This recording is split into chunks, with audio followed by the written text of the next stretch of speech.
Кой народен светец е считан за покровител на България? Свети Георги, Свети Николай, Свети Иван Рилски. Помисли добре. Тези от вас, които гласуваха, вече знаят верният отговор. 3, 2, 1. Свети Иван Рилски чудотворец е роден край Осоговска планина и започва земния си път като овчар. Кой манастир е основал Свети Иван Рилски? Бачковският манастир, Рилският манастир, Троянският манастир. Вторият въпрос е наистина елементарен. 3, 2, 1.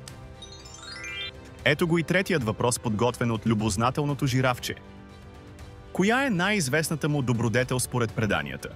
Щедрост, скромност и вяра, смелост.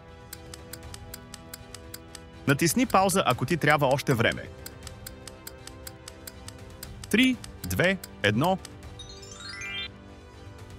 Според народната легенда, Свети Иван Рилски казва: „Кажете на царя, че приемам плодовете, защото са храна за тялото, но връщам златото, защото е твърде много, прекалено малко, отрова за душата.“